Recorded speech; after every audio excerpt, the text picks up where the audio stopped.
So now I want to go over overcoming action paralysis and risk aversion. See, the entire purpose of marketing is to help potential customers recognize that you can meet their needs. But the one obstacle that stands between them realizing this and them actually taking the steps to make a purchase from you is action paralysis. And it can be frustrating because even when someone is genuinely interested in your product or services, when they get to that decision point, they get paralyzed to take the next step. You might ask yourself, why does this happen? Because human beings are risk averse, meaning that they avoid risk at all costs. Because of this, most decisions are emotional decisions. Because they experience some level of fear, they may back away from it. They may fear that they'll make the wrong selection or they'll regret their purchase or something else. They may fear that the product won't work or that they're being duped for some reason. They may fear parting with their money and so resist spending it. Other times, they just simply choke when it comes to time to making the decision. So as a marketer, ultimately, in addition to getting noticed and expressing the benefit of your products, your job, is to help potential customers overcome their risk aversion and avoid getting stuck in action paralysis. Because obviously, if they're stuck there, they're not going to buy your products and they're not going to benefit from your product the way that you would like them to benefit from it. Not only do you need to know the best practices and leading edge techniques for constructing email marketing campaigns, you also need to understand what motivates people to act and how to inspire this motivation. So the number one thing is you need to understand who your client is, how they think, and why, and what they want and why they want it, right? Two, you need to help them break their false beliefs and overcome their fears. And three, you need to know how to motivate them to actually take action. But the first step is to deal with the easy to remove obstacles that hold customers back from actually taking action and taking that step. So there are three main situations that tend to lead customers to feel paralyzed and get stuck. One is too many options. Two is uncertainty about the future. And three is fear of regret. See, marketers who do not know about them can unknowingly turn off their potential customers. By knowing what to avoid, you can design your marketing to overcome these potential sources of customers' resistance and lead to a higher number of sales. So I want to take a minute and I want to take a look at these more closely. So the first one that we mentioned was too many options. And you've probably seen this and experienced this yourself. So we can only process so much information at one time. Therefore, when we have too many options, like being at a restaurant with 100 items on the menu, we may experience cognitive overload, which leads us to freeze or have difficulty making decisions. In fact, studies by Columbia Business School have shown and demonstrated that the more options we have, the more likely that the person will not decide. This is especially true when you're making marketing online and potential customers face with this dilemma because there's nothing in their immediate environment, such as an impatient waiter to push us to actually make a decision or something telling us you need to decide now. This simply won't act. And it's funny because even like McDonald's, what made it so famous is that they cut a bunch of things out of the menu and they just had the essentials. And by cutting out the options, it made it easier for people just to go and order something, which made them feel more comfortable doing business with McDonald's compared to other restaurants. So our brains are to blame for our overwhelm because they were not designed to process so many options. Thousands of years ago, our options were usually simply surviving or dying, and the complexity of options has continued to evolve since then. Now we have to make so many little decisions throughout our day that we end up with this decision fatigue and can become frazzled when faced with a choice that we deem important. Or even a simple purchase can seem overwhelming. So you can overcome this potential obstacle by limiting the number of options that you actually offer to your client. In many digital marketing strategies, it is recommended to focus online on one offer at a time. An entire marketing sequence will lead to just one option. But if you're going to offer more than one option, make sure it's easy for customers to compare the options that they do have. For example, if you have 3 products that you're actually presenting, present them in a way that the clients know easily and specifically what the difference is and the benefits of each of them.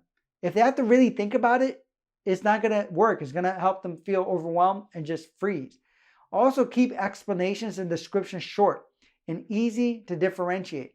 This is why it's common to see infographic with a list of features or bullet points and include it with each option. In fact, you'll see this on the website of all email service providers.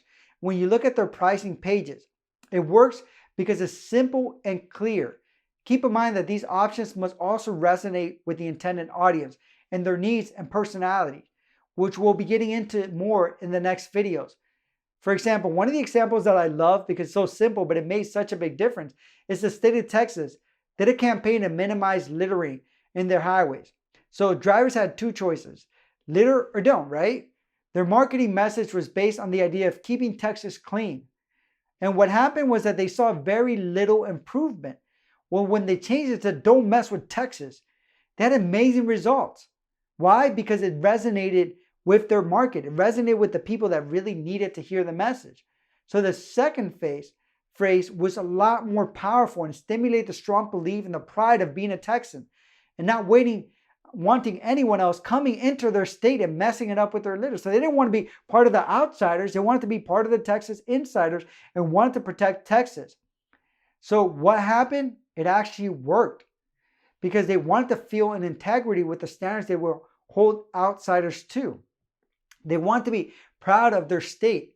It worked so well that the fact that Texas decreased littering by 29% in the first year and 72% in the following within 10 years. That's a major improvement in a simple campaign. This is a perfect example of how you express your options can make a big difference. So again, you might have less options, but if you express it right, it's going to make a huge difference. The other one is uncertainty about the future. See, when a consumer believes that they won't know or experience the outcome or results of a purchase until the distant future, they may not feel like they have to make a decision right now. They can just keep putting it off. This is because our brain is designed to deal with and focus on things that are part of our everyday needs. This is called the present bias. It makes us focus on things that will help us in the short term, in the here and now, not so much the long term. This is because the reality of the now is concrete while the future is uncertain. And things can change in between now and then. These unknowns make it harder. This is especially true if people cannot see themselves as their future self, benefiting from your product or services. So one thing that you can do is to create more certainty about their future is to help them imagine it. Show or explain exactly what outcomes they will get from your product or service in detail so they can clearly see themselves experiencing in the future. You can also clearly express the negative consequences they will experience if they do not make the purchase. So making the future feel more real now will actually help them find the purchase to be more important in the now and help them make that decision. Also, you can do another powerful thing. You can remove or overcome their uncertainty by removing the risk altogether. One way that you do this is offering 100% money back guarantees. This is a powerful tool to helping people feel more confident in acting now. If they know that they can get their money back, it eliminates the fear of having to change their mind. Because if they change it, they'll get their money back. Another option is to offer a 30-day free trial where they will be charged after the first 30 days so they can give it a trial, or a 7-day free trial. This gives them the opportunity to try before they buy. They may feel resistant to investing in it because before trying it themselves. So offering this gets them in the door. And the truth is that most people do not cancel their free trial before the payment actually goes through, and it gives an opportunity to see the value in it and want to stick to it. And a great example is a company that used this during the recession, which was Hyundai. After the recession nearly hit in the 2000s, many people feared of losing their jobs, and so they felt resistant committing to buying a new car. As a result, car sales were significantly lower across the board for all automakers. However, Hyundai did something that helped it grow during that period.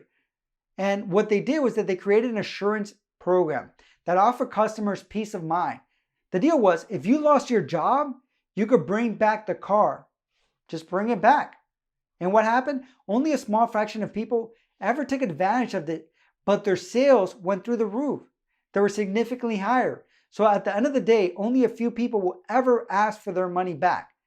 But the fact that they have the opportunity or option to do so really helps them commit to their future. So use it. It won't hurt you. The other part is fear of regret. So another factor that holds people back is the fear of making the wrong decision. Humans hate to be wrong, and they hate to feel regret. So sometimes it feels better to not make a decision than to make a wrong decision. See, this is because making a bad decision causes anxiety, and people tend to avoid situations that make them feel nervous. So part of what leads to this tendency is the psychological principle of loss aversion. So people fear losing more than they actually enjoy winning. They actually fear losing something or getting it wrong than actually the pleasure of something they're going to enjoy. They may think that to themselves, what if I get this better deal somewhere else or some other time? What if this isn't the best option? And choose to put off the purchase until they're more certain. See, one of the best things that you can do to overcome this fear of regret is to demonstrate what good decisions look like by using social proof and testimonial, which we'll get into in other video. So by providing evidence that other customers are happy making this purchase, it actually increases their confidence level. It makes them feel that making the purchase is the smart decision.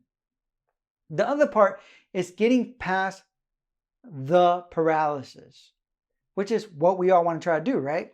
So once you've made sure to avoid these common roadblocks to actions, you can create marketing materials that are optimized for leading your customers to actually taking action, taking that next step, which they know will benefit them. So you can appeal to their deeper desires and needs by focusing on the outcomes you can get them.